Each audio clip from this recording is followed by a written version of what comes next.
was exactly around 8 or 9 o'clock in the morning is when Barry and I got into the Navajo.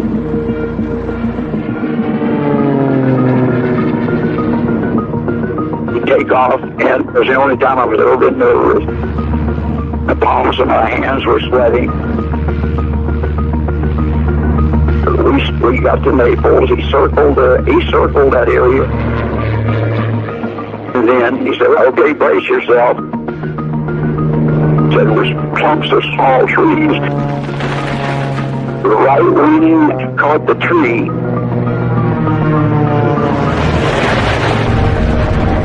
It just tore the hell out of the whole thing. Spin around, knocked the right wing off, laid the left one.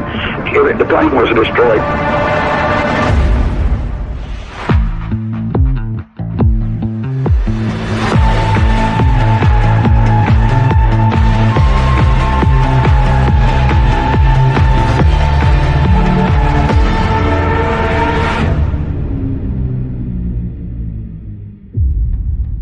Did they ever tell you that story of crashing? I knew about the plane crashing. Yeah, I heard it a little different, but I knew about the plane crashing.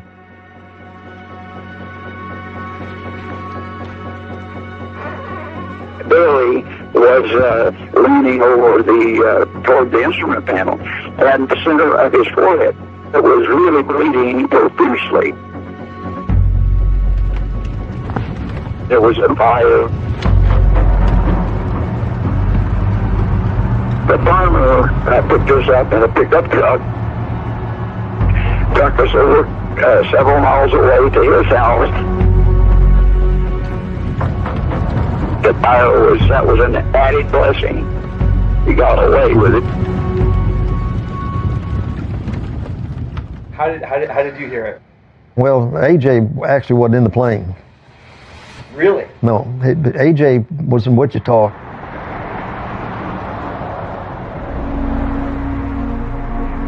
He came back home to Kansas.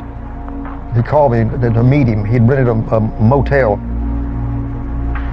And when I got there, I could tell he was just nervous as could be. And I asked him, I said, man, what's wrong? You don't act yourself. He just wanted me to, he said, I'd just like you to hang out with me for a while if you would. And he'd made a couple of phone calls, and a little bit later, he told me, he said, it's okay now. He says the plane's crashed. And then he explained that Barry crashed that plane. It's interesting because the way he told it, he said that he was definitely on that airplane. He may have just told me he wasn't on it. I don't know. Now, which story is the true story in there? AJ's sounds better. It's a more fun story, so let's go with that.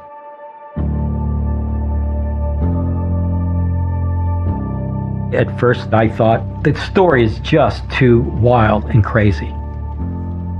But there's the record. Every plane is tracked, and there is a FAA record of this particular plane with that particular number. They found crashed. They found blood on the console. They found no person, and they assumed it was stolen and negligently wrecked. But it was so successful. It sounds crazy, but the owner got the insurance money, and AJ and Barry walk away scot-free. Even after the plane was crashed, they got a new plane. So he actually was still doing smuggling runs with Barry. I'd really been working at a very rapid pace. And the business of the drugs was now overwhelming. To me, it was exciting.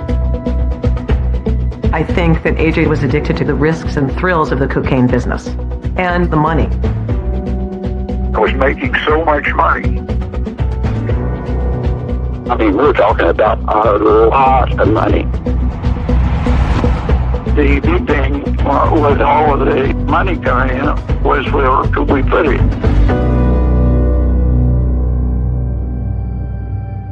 my mother still had the home of there in Wichita. And so I put the money in coffee cans. And that was my emergency stash. I had no idea at the time, but he had taken coffee cans of cash and buried them underneath my parents' house. The whole store, a lot of it, literally under my mother's yard. My mother knew I had some things going on, but I don't think she knew I had nothing like that kind of money. I mean, it was a house where you, not in a million years would you think about going under the yard. I didn't have any clue where he got the money, but he was giving me child support at that time. So I still saw him. He's the father of my son, you know, but he drastically changed in his persona. Well, he got paranoid. And well, he was using too much of it. That's how I looked at it. I said, there's something going on with this guy. He was doing, a quarter to a half a gram of coke a day. AJ's life was starting to spin out of control.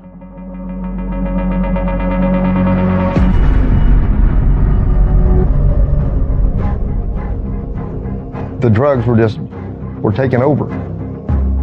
Somewhere along this downward spiral that he was in, he married Candace, a flight attendant, and I'm pretty sure he just did that in order to traffic cocaine. It was very short-lived.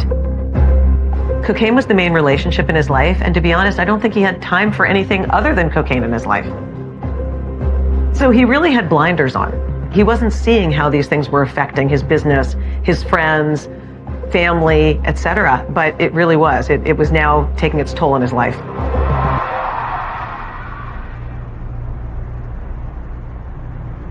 My father, he died in 1982. It was a bad time. When my dad died, AJ came in my house at night, and the uncle went up to my brother and he said, "You should have been here much sooner." Well, that was a bad thing to do because AJ was real high. He was real high on cocaine. And I tried to get in the middle of it a little bit. Next thing I know, I turned around and AJ cold cocked me and knocked me down. Never forget it. AJ and I had a falling out after that. He'd turned into a completely changed person. He neglected his fashion business so much that he had to shut down all of his stores, including his flagship location, AJ Storybook Fashions. But there was still a lot of time left on his lease. Who held the lease was the mob. I think at that period in his life, AJ wasn't thinking about fear or consequences. He was just doing what was put in front of him. I don't know what AJ did at that time, who he owed what to, but if you owe money and you're not taking care of business, they want their money.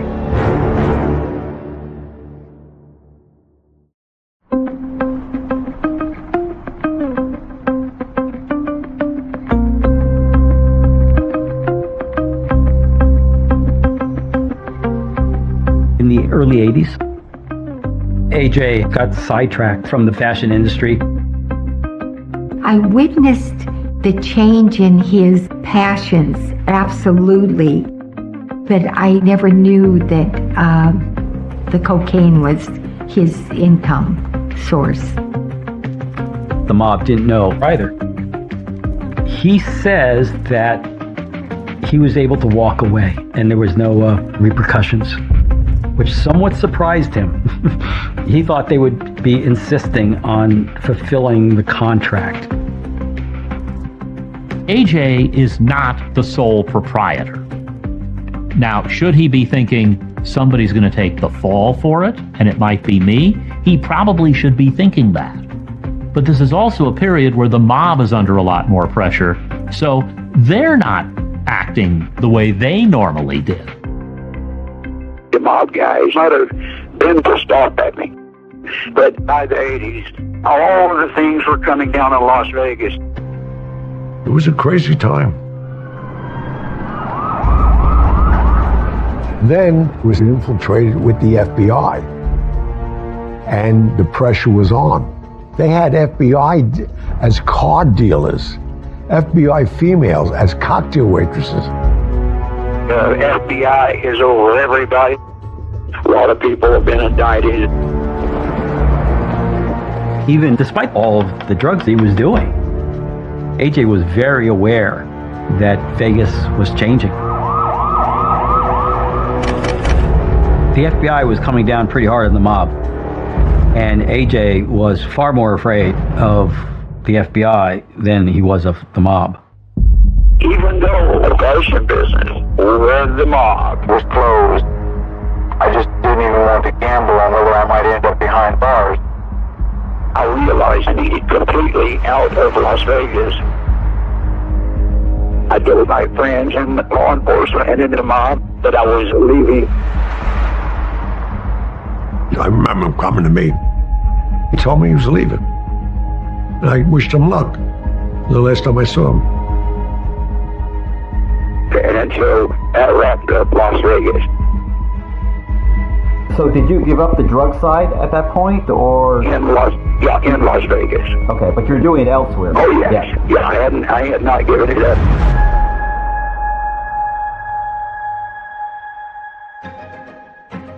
I went back to my house that I had in Venice, and I was still working with Barry Seal. But Barry was doing a lot of business on his own. And the Los Angeles scene was getting violent. And then, of course, Pablo Escobar was starting to get more crazy by the day. So that's when I started to really think about what I was doing. AJ was starting to realize that everything was getting very dangerous. But he was also starting to realize that this cocaine business was really affecting people. Crack was so rampant in the United States at that point. If the war against drugs has a winner, today it is crack. A cocaine derivative that was non-existent a year ago is now the most addictive drug sold on U.S. streets. I never considered myself like a drug dealer, and I don't know for what reason. When AJ started messing around with cocaine, it was in the early 70s, and at that time it was just more or less a party drug. I mean, even the doctor says it wasn't addictive, and it wouldn't hurt you. AJ thought he was just having fun. And he thought because he wasn't on the streets, he wasn't making those sales, that he didn't have to take responsibility. But he was realizing, wait a minute, it's because I brought that in. Eventually, this is what happened. Finally, it's registering in my head. Well, what I'm doing is I'm still doing it. I'm, wholesaling it. He's seeing every night on the news the crack epidemic hitting. The epidemic in adolescence, I think, is just starting. Families are torn apart. Look at all the kids that are dying, and look at all the athletes that are dying. Stay awake. I'm starting to be able to see what drugs are doing to people and to a lot of my friends. And that didn't make me feel good about being involved in it in any which way, shape, or form. It finally registered him that he was part of that evil, and that hit him hard. I decided I have got to stop. I wanted out of the cocaine business. AJ decided to retire. He knew he had to get out. But let's face it, it's hard to get out of the drug business because, you know too much and you have too many connections and people don't want that information to get out.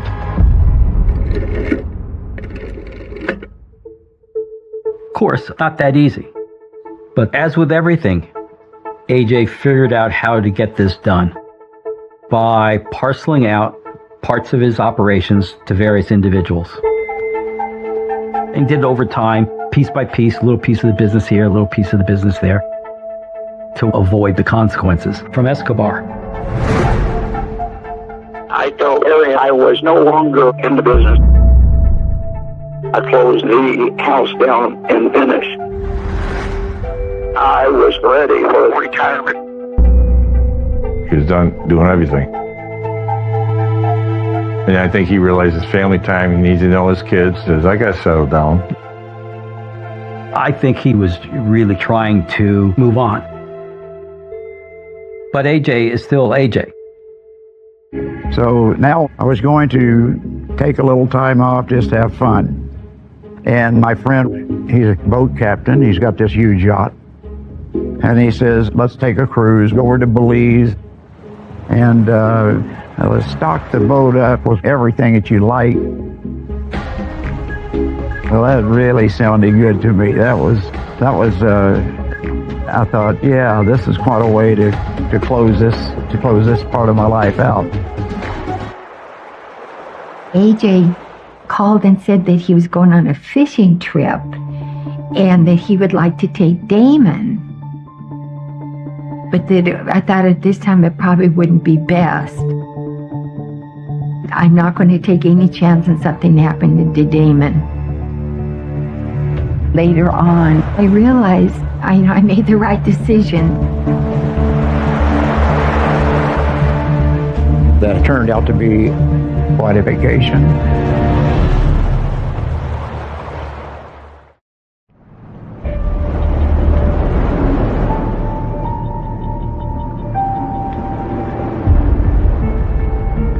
AJ finally decided to retire from the drug business.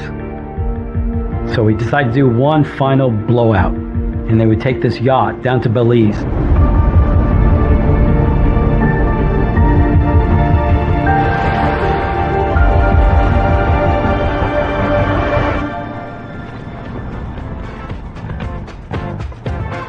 Well, here I am on a huge, beautiful yacht. I mean, incredible. We had the champagne, caviar, every delicacy you can imagine. There's big silver bowls just full of cocaine. We had 2 kilos. We busted 1 kilo open in a big silver bowl and placed it in the galley. Of course, needless to say, they were beautiful women. And one of those women is a girlfriend of one of the other guys there. And the girlfriend is hitting on AJ.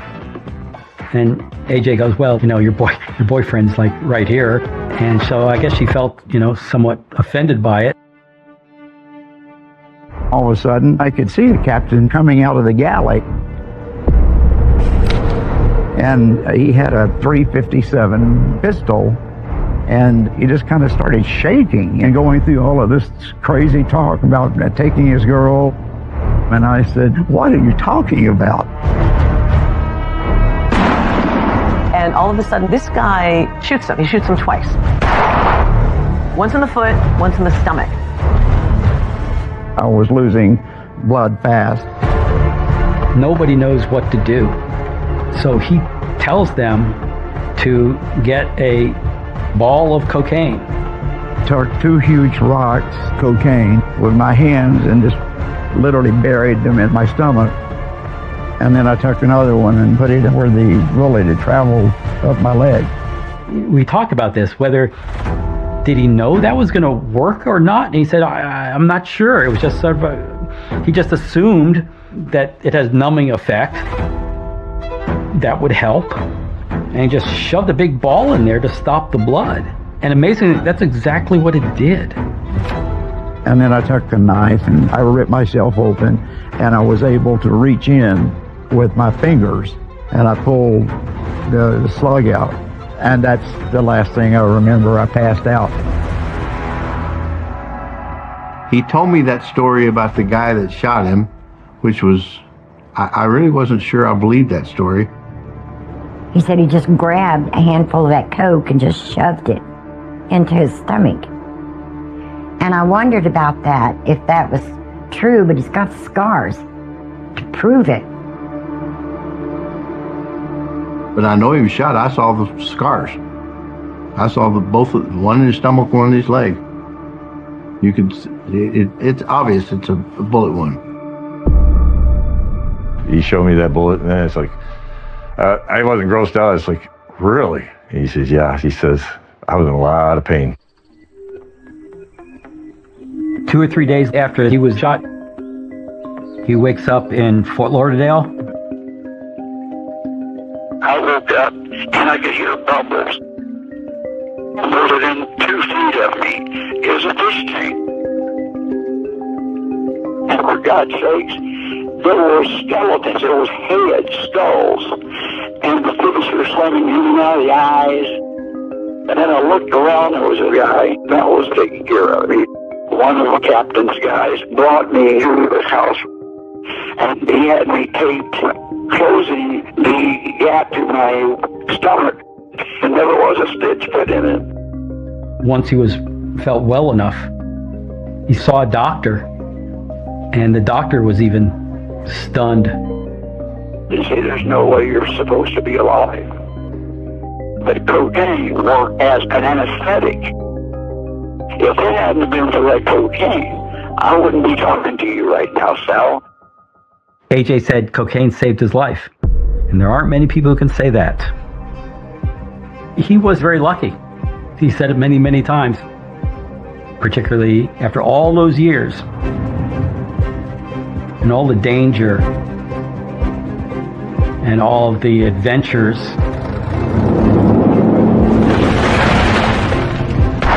That was amazing. I was alive. He said, I was a lucky man. I didn't want to push my luck any longer. There had been too many close calls, and it was time to move on. Somehow I survived. And that's when I discontinued the ridiculous craziness that I was doing.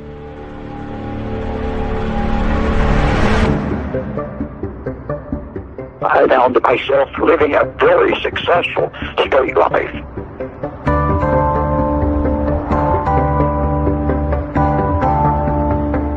I moved to Dallas, Texas with a pretty girl I had been dating, and we ended up marrying.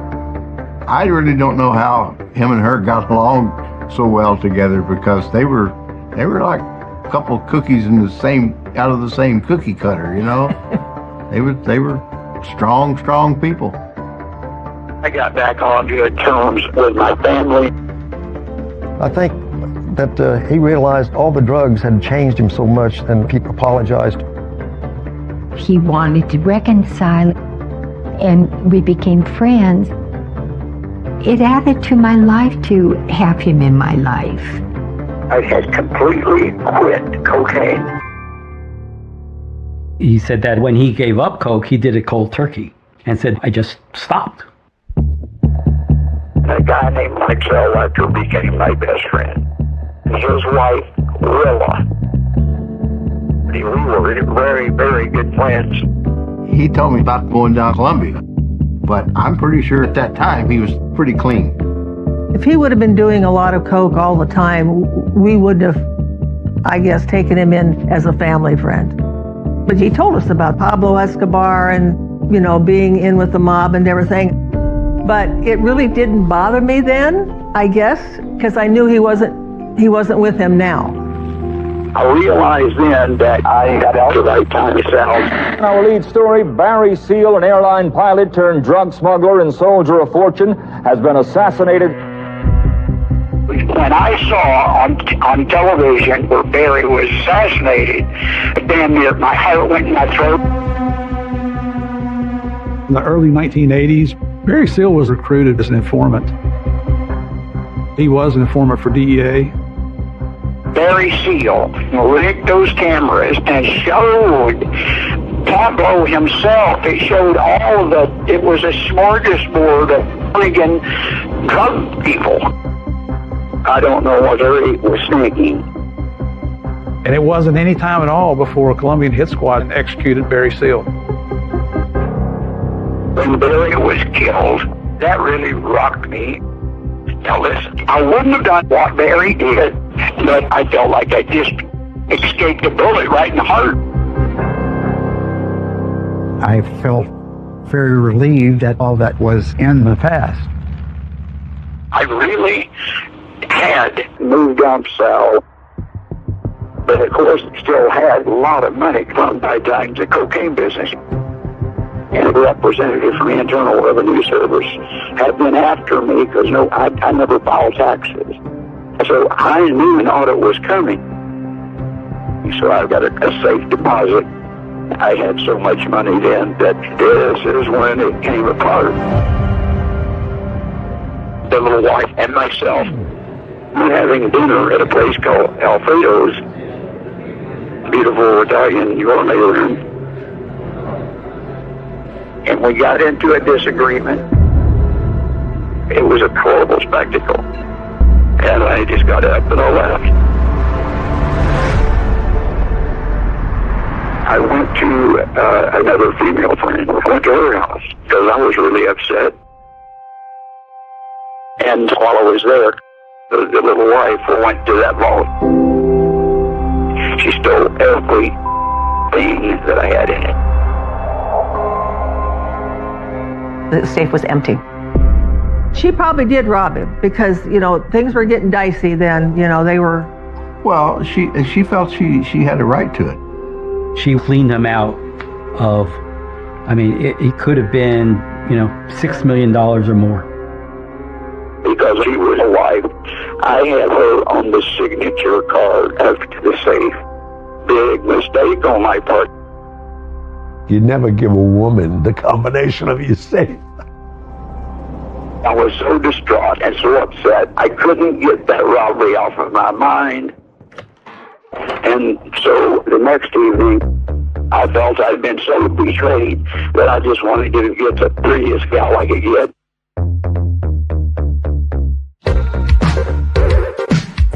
I went on and made myself look as good as it was possible to make myself look.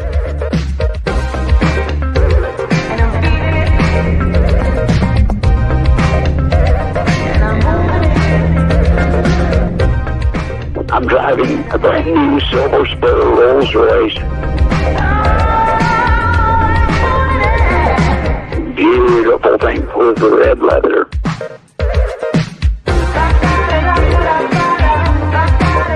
So I was going over to a club that is a club and a lot of beautiful gals. Just as I got out, I felt the barrels of two guns up in the back part of my head. They took everything that was on my body, and I looked like a jewelry store, including the ring that Elvis gave me. And I knew what their intention was to kill me. Now, the way he tells the story was, he's telling one of the guys the story about how Elvis gave him the ring and all this. And AJ says, well, hey, take it, just don't kill me. And one of the guys goes, you're too entertaining to kill. In one 24-hour period, I lost just about everything I had. These robberies were a big blow to AJ because he always liked the money, the jewelry, the cars. And now he didn't have any of that. What was AJ without the money, the jewelry, the Elvis connection, all of that? With the exception of still a few coffee cans underneath my mother's yard, that was it. What was I going to do?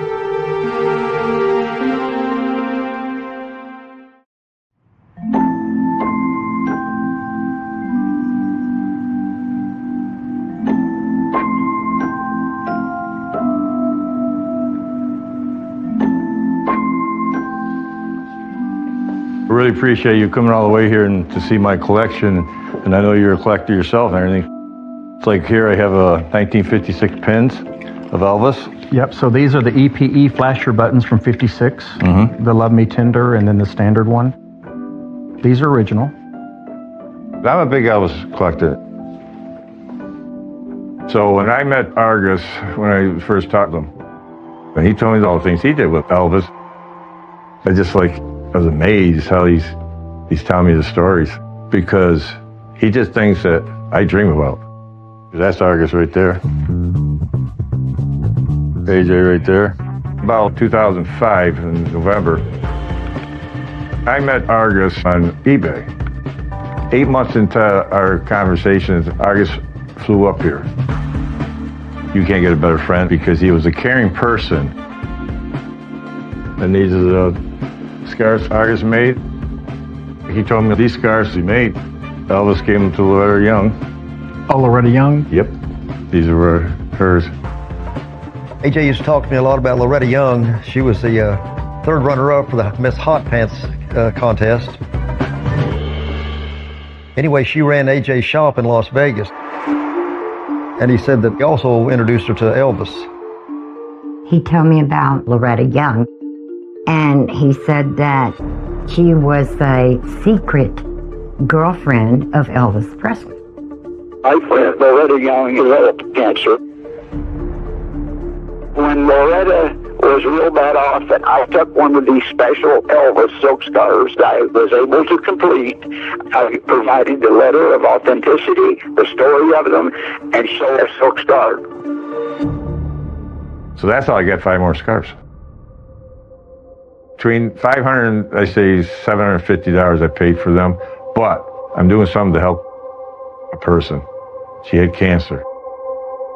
And to me, they were priceless because of the person that made them. This letter says, "Thank you for your support and kindness of Loretta during her battle with cancer." And then it says, "I affirm this authentication of the scarf as I designed and made the scarf. With kindly regards, Argus Pratt." Says, "Well, Danny, I really appreciate this." And I said to him, I said, "Whatever I can do for you, let me know." And Argus kept telling me, "I don't know how much longer she's going to be here." March of 2006, I think it was, he told me, "See her pass away." So we've recently tracked down Loretta's daughter, and we got in contact with her, and we wanted to talk to her about her mother and about this story, and wondered if she had any memorabilia or stuff. And she surprised us when she said that her mother was still alive and living in. I think she posted recently on Facebook within the last couple months. Does that look like her? Yeah, kind of close. So I'm really confused here too, because why would you say one thing, then someone else would know she's over there? I never knew she had a daughter. I am stunned. I never heard that. You're the first person that said anything like that about her. Well, I hate to be the one to tell you this, but these are the ones that concern me, and I'll tell you why. We do have some known invoices from the Presley estate for scarves. I've never seen any invoices from AJ Pratt. I've never seen anything tied to him. These scarves were sold as souvenirs during the Las Vegas Hilton engagements. They were sold in '74, possibly in '75. And then they should be exhibiting that Elvis wore it, either some perspiration stains, maybe some makeup stains, but as you can tell, these all look pristine. And I've never even seen Elvis wearing one of these.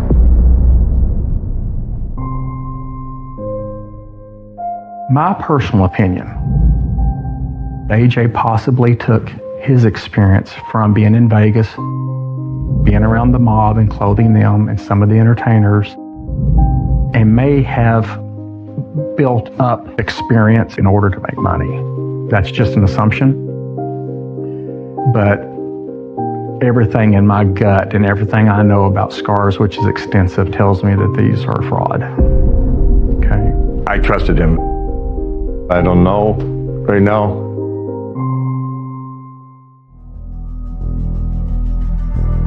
AJ was like a brother to me until the day he passed away. If he was still alive, I would ask him, is this part true? Or is this something he fabricated?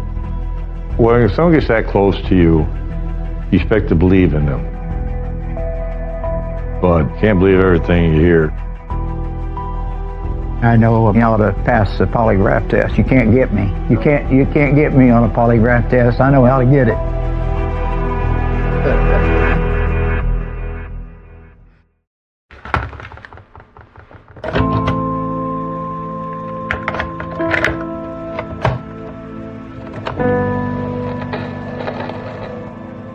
Sal, I tell you what, if I'm going to share a story with you, I might as well just be totally honest. So that is a true story. That's every exact thing that took place. Everything is out on the table. To tell the truth, just to be honest, that is true.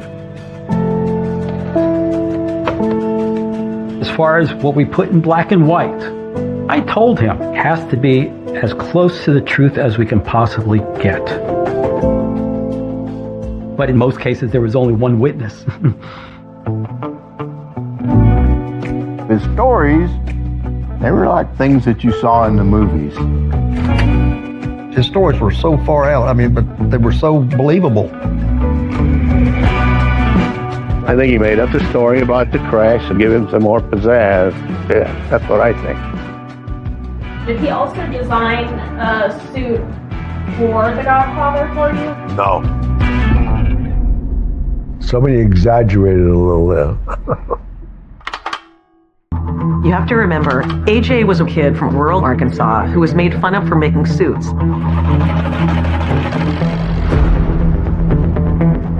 Then he gets to Vegas, he's rubbing elbows with all these celebrities.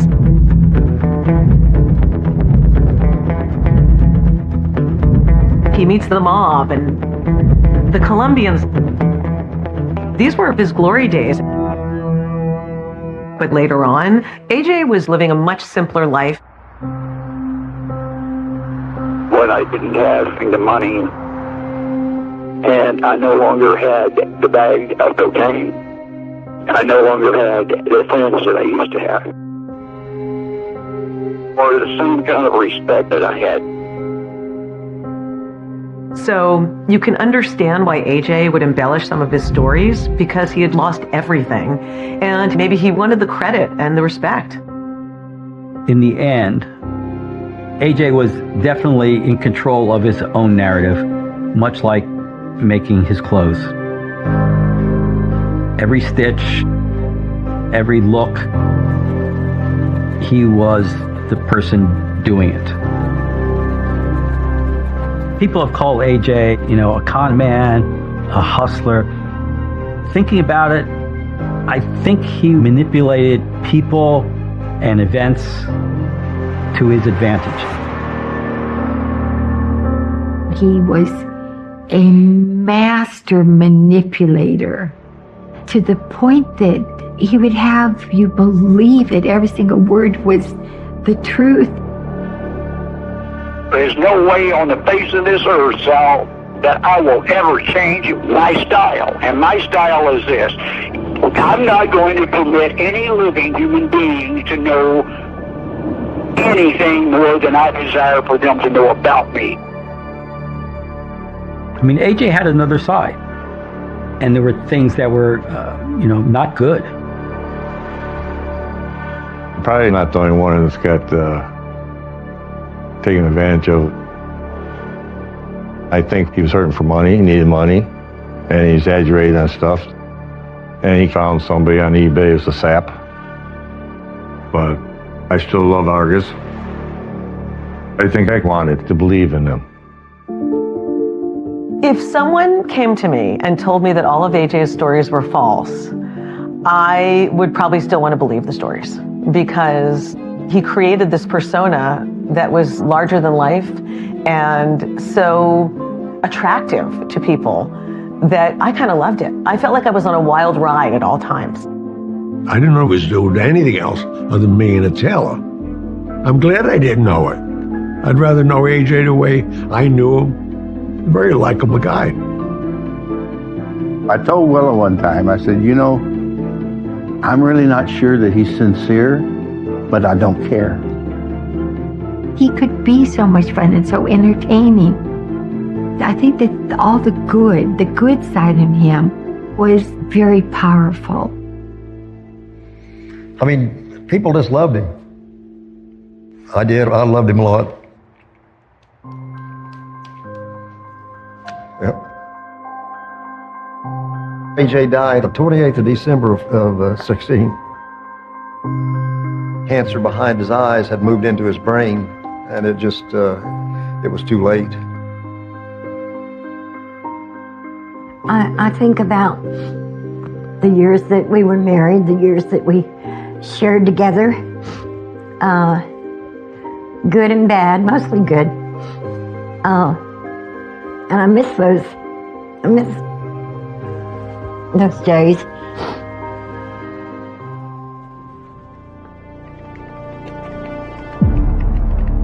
He was a great storyteller.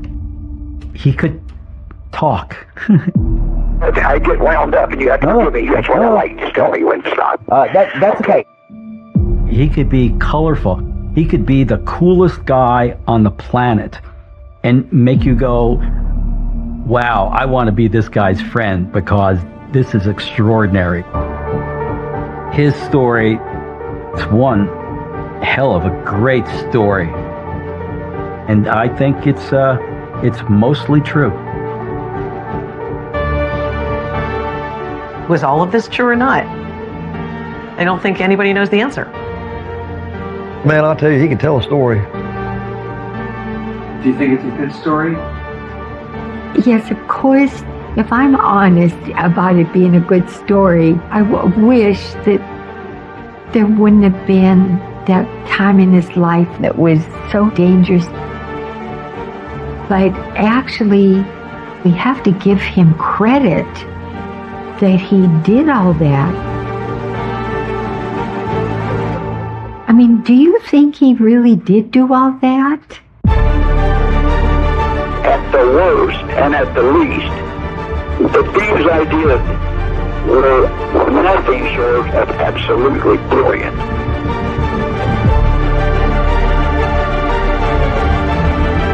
What we've just shared are some of the highlights in the life of the Tailor.